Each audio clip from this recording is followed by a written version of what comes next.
Welcome everybody to Completely Damaged. I'm RC and we are here at the world famous Monster Factory in Paulsboro, New Jersey, and you're about to be completely damaged. Completely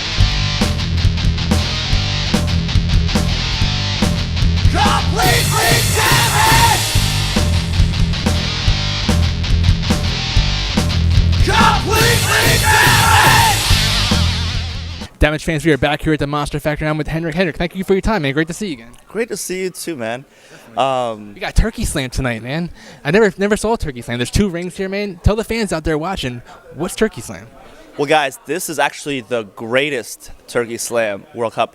And what makes it the greatest is that tonight we're going to make this the biggest Turkey Slam we've ever had before. And to answer your question, what is a Turkey Slam? Think about the Royal Rumble if the Royal Rumble was contested in 2 rings. Mine is Titus O'Neil going under the ring, right? Right. Well, hey, you never know. Anything can Like, happen. We might get some random dudes sliding out. But yeah, so it's a cool take on the Royal Rumble, but we just put our own little spin on it and have 2 rings. Because sometimes you wonder, you're looking at the Royal Rumble match, and there's so many guys in there. Wouldn't it be cool if we just had 2 rings, put even more people? So yeah, long story, just 2-ring Royal Rumble match, basically. We got Getty Cahoon, the new Monster Factory champion. We got a Battle Royal tonight, man. That's right. Were you in the Battle Royal? Oh, heck yeah. In fact, the winner of the Greatest Turkey Slam gets a shot later tonight against Getty Cahoon for the world title. So the stakes are high. So if Daniel Bryan did it, one of these guys can do it here. Oh, heck yeah. And you're looking at the guy right here, The winner. representing Estonia, you know? And I was going to say, man, that shirt, man, that's awesome, man. Talk about that. Eesti Vabariik. Estonia. I mean, can you point on a map and tell me where Estonia is? You can't. You know, and I'm sure people listening at home, no one's really heard of Estonia. And I like to think I'm the first Estonian-born professional wrestler. And I guess, as an ambassador, in a sense, it's kind of my duty to the country to bring more awareness to Eesti. And you know what? 2019, it's kind of my mission. Bring more eyes on Estonia. Definitely. People are saying, you got the naysayers out there who don't really watch pro wrestling, calling it fake and all that. I'm looking at your eye right now, man. I can only imagine that happened in professional wrestling. Yeah, this right here, this bad boy. See, this is, you've heard it said before, it's not ballet. You know what I mean? And for those guys that say it's fake and this, that, and the third, let me tell you from experience that everything we do in that ring is physical and hurts. So call it whatever you want, sports entertainment. It's definitely real when you get kicked in the face, and then the next day you got ice pack on your face. So in fact, you could almost say I'm completely damaged. Dude, that's my line, man. You're killing me here. Now, you said physical and mental too, though, Yeah, no, I'm completely damaged mentally as well. Nice, man. Well, it's WrestleMania weekend, man. I got to ask you, what was one of your favorite WrestleMania moments? And again, it goes back to me being a huge fan of Kurt Angle. But Kurt Angle versus Brock Lesnar, and that shooting star press from Brock Lesnar that almost ended his career. It's one of those things where you look at a guy like Brock Lesnar, right, 300-plus pound guy, and for him to do that in the air, you know what I mean? And you're just looking at this giant, and he's freaking doing a flip, and he's just, oh my God, it's slow motion of his head. Like I watched his right. head going down, like. And I'm just thinking, like, I'm not even that size. And for me, I can't imagine. So that will always be ingrained forever till the end of time. That WrestleMania moment, Brock Lesnar. Definitely. Now tonight, Turkey Slam Battle Royal. Greatest Turkey Slam Battle Royal. You're going to win. Of course. You're going against Getty Cahoon tonight and going to win that championship. Right now, I'm going to hand you the mic. Do a promo to Getty. Tell him what's going to happen tonight. Getty, I love you. And I love that you're inspiring the fans, telling them that, even a guy like you or a guy like them or anybody can do it and they can make it. And, hard work pays off and this, that, and the third. But, Getty, you were not born in Estonia. And us Estonians, eestlased, we know hard work. In fact, Getty, I'm going to work harder than you. And in doing so, I'm going to beat you tonight. First, I'm going to win the Greatest Turkey Slam World Cup. Keep working hard, move on, one-on-one, you and me. At the end of the night, you're looking at the new MFPW heavyweight champion. And Henrik, remember, completely damages RC's thing, man. Cease and desist, right? That's right, man. Guys, remember, don't keep it nice and neat. Keep it completely damaged on completely-damaged.net. This is the Notorious Mimi, and you're watching Completely Damaged.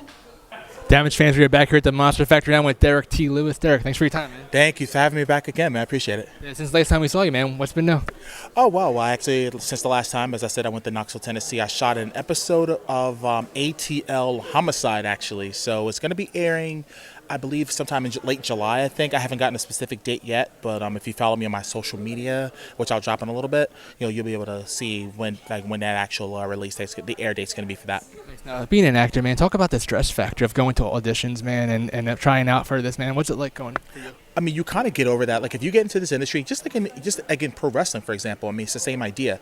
Like, if you're going to so many of these, they have camps for pro wrestling. They have camps and they have all these tryouts and things of that nature.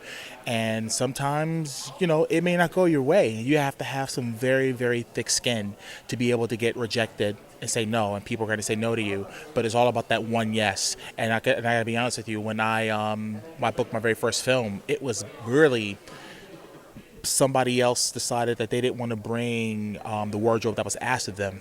So I happened to have wardrobe. I was just doing background extra stuff, and I ended up getting bumped up to be a principal actor, and I had lines to learn. I had no time to learn, and it was just boom, and that's how I got my shot. And it was because someone said yes that created opportunities for me. So it's all about taking advantage of those opportunities when they present themselves, and you have to make the best of it. And you have to know that there's going to be people that's going to say no, but you have to be very positive. You have to have a very upbeat attitude, very positive attitude, and knowing that, somewhere down the line, your dream will come true. As a ring announcer, you talked about your training of, watching, guys in the past, how they do their craft. As far as acting goes, how do you do your training regarding that, and getting this business? Well, I've had quite a few acting coaches throughout the years. I mean, when I first started out, Amanda Lynch over in Philadelphia at John Robert Powers School, she was my first acting coach. And I had Tracy Moore out of New York. I had Dustin Felder out of L.A., Sarah Mornell out of L.A., Constance Tillison out of L.A. So I've had people that have took interest in me that I've taken classes with that really, really, taught me a lot. And learning how to audition. I mean, I think these little things that, you pick, as you learn and you pick up over the years and you just get better at and honing your craft with acting coaches. But as far as actors themselves, I mean, there's the Denzel Washingtons of the world, there's the Will Smiths, there's the Al Pacinos, the Robert De Niros, Bradley Cooper's been becoming one of my favorite actors these days, especially him doing things behind the camera as well. So now everyone's starting to kind of be a dual threat, but they can do things behind the camera as well as in the front. So that's something I would consider doing someday. Talk about the confidence factor. I mean, you definitely got the confidence factor, and in this business, it's a cutthroat business. How important is that? I mean, at the end of the day, the cream always rises to the top. And I think that, you have to understand, as long as you be true to who you are and don't change. I mean, you don't have to change for anybody. Are you going to grow? Yes. Are you going to be able to go with the flow and roll with the punches sometimes when things don't go your way? Yes. But in any cutthroat business, whether it's the corporate world, whether it's entertainment, sports, whatever the case may be, you just have to be true to who you are, and things will go your way. Now, it's WrestleMania weekend, man. We got the greatest turkey slam here at the Monster Factory. What were some of your favorite WrestleMania moments? I got to be honest with you. There's been quite a few. I've seen, actually, believe it or not, I've seen WrestleManias 1 through 34, and I'm hopeful to go to 35 tomorrow, but we'll see. But as far as WrestleMania moments themselves, I mean, you got to talk about Andre obviously getting slammed by Hogan at WrestleMania 3. One of my all-time favorites was Randy Savage wrestling 4 times in one night at WrestleMania 4 to win the tournament, to win the championship. Obviously Warrior and Hogan, that was was one cool moment. Bret Hart, opening WrestleMania 10, closing WrestleMania 10. He lost to Owen in the first match, and he won the championship from Yokozuna in the last match, and all the boys hoisted him up on his shoulder, and that Bret was the guy. There's been so many moments throughout the years of WrestleMania. I'm a big fan. Like I said, I'm a big fan of the business, and tomorrow is going to be some very, very compelling things happening. I mean, we have women, and I've been an advocate for women's wrestling for years, and I go back to the women's tag team champions back in the day, and that's a shout out to Leilani Kai, who we follow each other on social media. She's one of my favorite wrestlers from way back when. But when the Glamour Girls, when they were it was tag team champions back then, the Jumping Bomb Angels, when they were tag team champions, women's tag team champions. But, to see the women rise to the top now, and they're closing the show. Man, when I saw that on my news feed, I couldn't believe it. I said, man, it is about damn time. So, I'm pulling for all three of those girls to knock it out the park tomorrow. Being in this business, May 17th and May 18th, it's a beginners camp right here at the Monster Factory. What would you tell these beginners out there that are interested in trying out, maybe are scared and timid, man? What do you say to them? Here's the thing. You have one of the best coaches right now, Danny Cage, who's going to put all he's in other words, the more you put into it, you're going to get out of it. Danny Cage he provides so much opportunity for anyone that comes here to become who they are. So my advice to any wrestlers that if they're trying out for the first time, whatever, just it's okay to be scared because you care, but at the same time, put in the work. When you put in the work and when you work really hard and you have a great work ethic and a great attitude, the sky's the limit.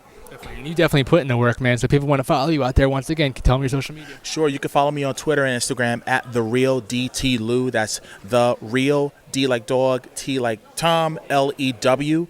And you can follow me. I usually follow back. And if you got any questions, hit me up. Derek T. Lewis, appreciate your time very much, man. Best of luck. And guys, stay completely damaged. Damaged fans, every Monday morning from 10 to 11 on MonkaRadio.com, you can hear me, RC, alongside Arthur, the Bullet Littman, and Matt Porter as we bring you Damaged Radio. We have interviews with pro wrestlers, musicians, NASCAR people, and more. So make sure you get Damaged Radio live. Damaged fans, we are back here live, and I'm with Nikos Ricos. Nikos, thank us for your time, man. Pleasure's all yours. Of course. Now, for those that don't know, what inspired you to pursue professional wrestling? Well, first of all, let's just get the nicknames down. The Spartan Pitbull, the Stamos of professional wrestling. I don't have that thick Greek accent. I'm, born here in America, but I do represent Greece, of course. What was your question? What inspired you to pursue professional wrestling? Oh, what inspired me? I mean, it's going to sound generic, but it's true. Been watching for as long as I can remember. Going back to the 90s. So I was born in the Attitude Era during the Monday Night Wars, at the most exciting, the most edgy, the most entertaining, in my opinion at least, peak of wrestling. And it just never died down. I told myself, I'll be a vet or I'll be a cop along the way.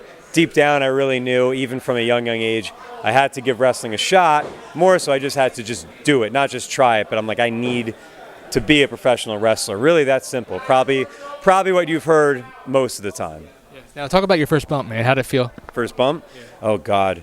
My first bump, I'm a student / graduate of Creative Pro New Jersey under Pat Buck, Dan Moff, Mo Bocara, Kevin Matthews. However, my first bump was 2013. I started training September. A few months before that, I did like a week of training with Robbie E. And we were in a ring in a backyard in Old Bridge, New Jersey. And the ring was basically a boxing ring. And he told me, he's like, if you could bump in this ring, you could basically bump in any ring. So I remember, I was like, ow, but it did not deter me. It was one of those, I want to keep doing this. It wasn't one of those, I bumped and I was like, what the hell is that? I expected it to hurt. He said, in that ring, it's going to hurt even worse. But it certainly didn't deter me, that's for sure. Now, hearing your music for the first time and walking through that curtain, what was the adrenaline like for you? Weird. It's the same as sharing a locker room with guys that I watched on TV and still watch on TV. To hear music, all right, there's music for me. I'm making an entrance. People are looking at me. It was surreal. It was a surreal feeling. It's just living out one of those things that made me a fan. The entrance, you know what I mean? Just the iconic ones, and not that, not on that level, but the fact that I just had an entrance was that I'm like, wow, this is really happening. Not that I didn't expect it to, but still one of those moments made me, whatever you want to say, grateful, humble, yeah. Now, it's WrestleMania weekend, man. What is one of your favorite WrestleMania moments? One of my favorite WrestleMania moments, I guess I've probably got the generic ones, but actually the one that's most fresh in my mind, because I just watched it, and I forgot how good the ending of the match was, but Austin Rock Mania 15, the last few seconds, I literally forgot how good it was. I know The Rock, he goes for the people's elbow, he teases Austin with the middle fingers, does a beer thing. He misses. Austin gives him the middle fingers, the stunner. Just the fact that they got their taunts and their characters like over just one more time before they hit their finishing moves. I was like, I forgot how good this was. It wasn't just the sell of the stunner or anything like that. Like I love the fact that they taunted each other right before The Rock missed his, before Austin hit his. I was like, my God, I forgot this was so good. And McMahon's facial reaction, Foley counting the 3. Not my favorite, but as you asked that, one of my favorite, that went right back up there after I rewatched it. Definitely. We had when the Mega Powers exploded, Macho Man versus Hogan, title versus title, Warrior versus Hogan. I mean, Edge's spear. I know everybody goes back to it, but I was 11, so watching that was just like mind-blowing. Even still, it happened just a few years ago, but Batista bomb to Orton, the RKO on Bryan through the table, like that's crazy. And just honestly, another moment was like seeing the NWO and DX mix it up at 31 or 32 during the Sting Triple H match. I rewatched that recently. I was like, geez, I forgot how good this was. So. Now we're here live at the Monster Factory in Paulsboro, New Jersey, the greatest turkey slam. Tonight you go against the Monster Factory heavyweight champion, Getty Cahoon. Talk about how you feeling, man. Well, I have faced Getty, not one-on-one. I have been in the ring with Getty in a tag team match, and it was, without a doubt, one of the most painful moments I've ever had, taking him and Michelle's finishing move. So, 1, Getty has a receipt coming his way. 2, he's a freak, he's an outcast, and quite frankly, I don't like freaks and outcasts. 3, he's got a title. This is non-title, but beating the champion certainly makes a statement. And I'll be in the Turkey Slam. So I've got a busy night, but all the more opportunity. Nice. Now, if Damage fans want to get more information about you, where can they go? Instagram, OPA_Nikos Ricos. Twitter, OPA _Nikos Ricos. Facebook, Nikos Ricos. YouTube, Nikos Ricos, you know. This goes on. Nikos, thank you so much for your time. Best of luck tonight, man. Thank you. Guys, make sure you stay tuned to more Completely Damage action. Damage fans, we are here at the Monster Factory, and I'm with former Supersonic champion, former member of Paid in Full, the one and only, might remember him from Damage Radio, Royal Money. Royal, man, great seeing you again. Good seeing you too, man. How you been? Been great, man. Since last time we saw you, man, what's been new? Oh, man, a lot has been going on. Like, I got back into music. I got back into drumming and everything. I lost my grandmom this past January. Just being a father, still grinding with wrestling and just, living life. You know what I mean? My life has been changing around for the better. You know what I mean? So I did a lot of bad things in the past, and now I'm doing a lot of good things for the future. So that's what I've been doing now. Definitely, man. Being from the streets of Camden, and then also, leaving the business for a bit, going different promotions, coming back here, man. What's the mentality that you have, coming here at the Monster Factory? It's so many promotions that's out here, and like people are killing it. It's phenomenal. You know what I mean? That professional wrestling right now is in a boom, and my goal right now is just to put the Monster Factory on the map. It's been on the map for years. You guys like Bam Bam Bigelow, Chris Candido, King Kong Bundy, you know what I mean, just passed away. Tony Atlas, the Headbanger, you know what I mean? So many people from ECW. The Monster Factory has always been around. When you think about it, this has been the first wrestling school in the world. You know what I mean? Nobody else can say that. And now we're all like the new breed. You got your LSGs, your Shaheem's Ali. Shout out to them because they're debuting in the Madison Square Garden, and I wish them all the luck in the world. Like, guys, go out there and kill that. But we're all a new breed. And you got guys that's coming up that's like making a name for themselves, like Travis Jacobs, who's only like a year in, that's like killing it right now. But I left the factory because I had my own demons, and I didn't want any of those to affect the factory. So I had to step away. I think I did it the wrong way because I just cut everybody off. But that was the best way I knew how to do it. You know what I mean? If I was more experienced, I probably would have did it a different way. But things happen for a reason. Everything happens for a reason. So I stepped away, went other places, and kind of was like rebelling, like, man, let me see if I can survive without the factory. I didn't do a bad job, but I just missed my family. And it was some newer guys, and I felt like I owed it to the newer guys to come back and help them, like Shaheem and Mark Cruz and Steve Cutler, and all those guys helped me coming up. I got to pass the knowledge that I got from Blue Meanie, Punishment Martinez, QT Marshall, Wild Bill Wiles, or better known as Bilvis Wesley. That knowledge that they gave me, I had to pass on to the younger guys, so I came back for that. And I want to put the Monster Factory up there with whatever top company is out right now. I feel like it's so much raw talent here that people don't get a chance to see because, you know what I mean, being as though the Monster Factory been around for as long as it's been, they tend to forget about it. But I want it to be right in their face, and that's my goal right now for 2019.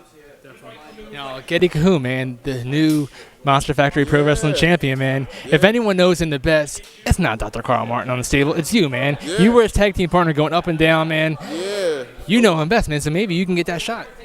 Man, I see, like, congratulations to Getty. Like, that's my bro. Even though I'm a bad guy, he's a good guy. That's always going to be my bro. Even when he won, I came out. You know what I mean? We broke kayfabe. That's what Danny Cage like to do. Came out there and I congratulated him because I know how hard he worked. We used to ride in a car together. He used to pick me up all the time. And he helped me out in my situations. And, like, if he ever needs me, like, he'll forever be my brother. And we used to just always talk about wrestling. And it was some things that I needed to learn. Like I said, everything happens for a reason. I wasn't good at the acting stuff. When you see Royal Money in the Ring right now, you're seeing pieces of my life from my past life. Like, I'm a very vicious person. That's who I've always been growing up, protecting myself.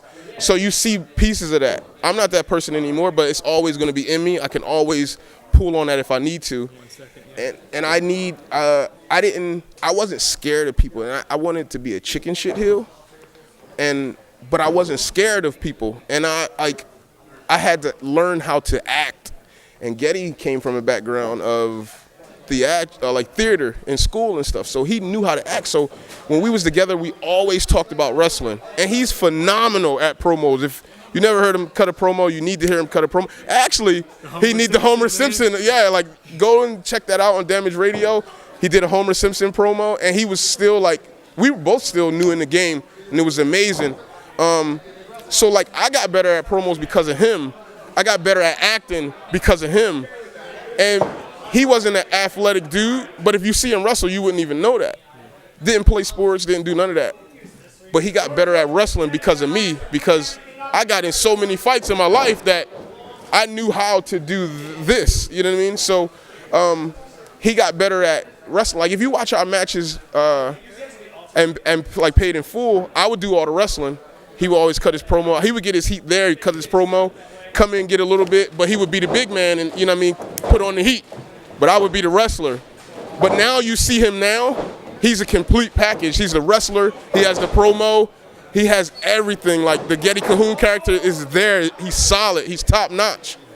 And that was just from, like, bumping heads, you know what I mean? Like, and he helped me so much. So congratulations to him. And who knows, the future, maybe we'll have a, you know what I mean, a feud there. But I want him to enjoy this. Like, I don't want to, you know, rain on his parade, you know what I mean? Like, oh, we were boys, it's Paid in Full, I need a title shot.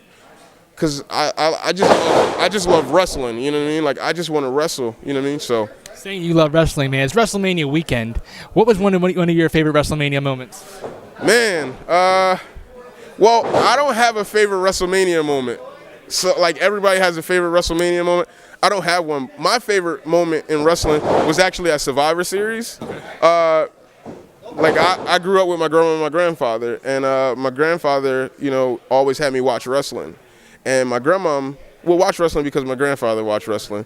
My grandmom's favorite show was Walker, Texas Ranger, would come on USA, like, the 8 to 9 o'clock, or was it 7 to 8 or 8 to 9? Walker, Texas Ranger was the first show, and then wrestling would come on. So I was a big fan of Chuck Norris because my grandmom loved Chuck Norris or whatever. I love wrestling because my grandfather loved wrestling. So when the Undertaker was a casket match with the Undertaker, and IRS came and put the sleeper hold on the Undertaker and put him, and Yokozuna was getting ready to come and close it, and Chuck Norris was the special enforcer, and Jeff Jarrett came running down or whatever. He gave him that, like, sidekick, and it wasn't as crisp as it was on the show because there was no retake, but just the fact that Chuck Norris was on, I always seen him on the show, watching it with my grandma, and then he was on Survivor Series. That's when my love for wrestling was like, dang, I want to be a wrestler. Chuck Norris was on there. So, like, that's my moment, like, for wrestling. So you watch wrestling with your grandmom. What did she think when you said, Grandma, I'm going to be a professional wrestler? Well, no, I watched it with my grandfather. Grandfather, Yeah, what did he think? Well, he passed away in 2002, so he never even got a chance to see me wrestle. Like when I come out and pose, I always put my arms out and I look up to the sky because it's like my grandfather is with me in the ring. So he's getting to see me in heaven, but like physically on earth, he didn't see me. So professional wrestling is the way I paid. Like when he passed away, I was looking for things to pay homage to. And that was the reason why I got into professional wrestling. Like my grandfather died in 2002, and I thought that before that I loved professional wrestling, but I actually loved the time spending with my grandfather because my dad wasn't in my life, so I enjoyed spending time with my grandfather.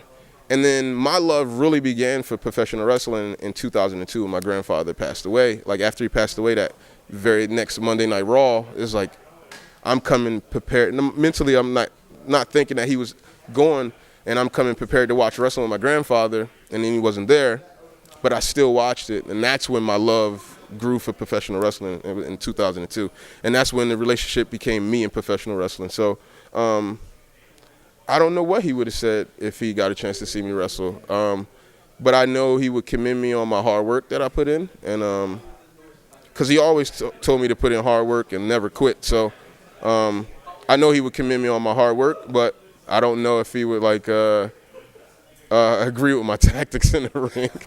Well, maybe he was a fan of Ric Flair, so so like I don't know. He probably just support me all the way, but I know he would be happy that I was doing it. You know what I mean? Yeah. Well, man, I want to say thank you so much for supporting Completely Damaged in the past, future, and now, man. And what do you guys say to the Damaged fans out there?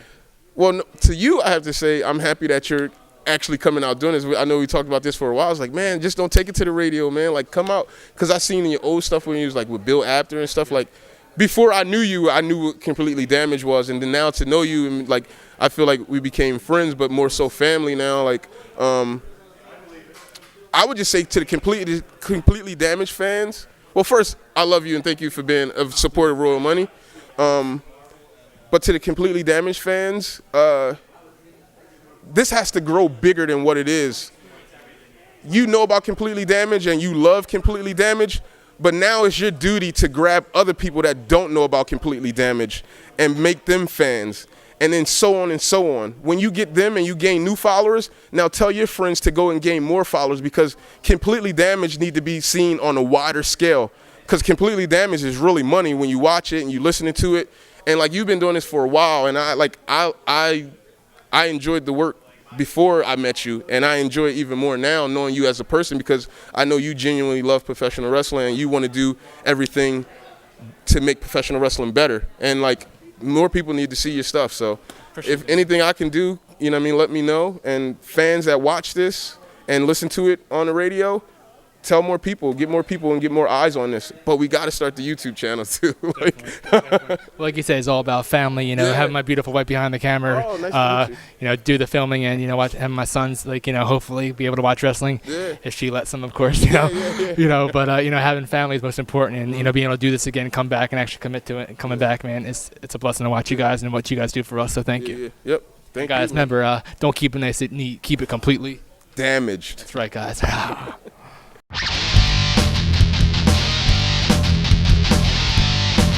Completely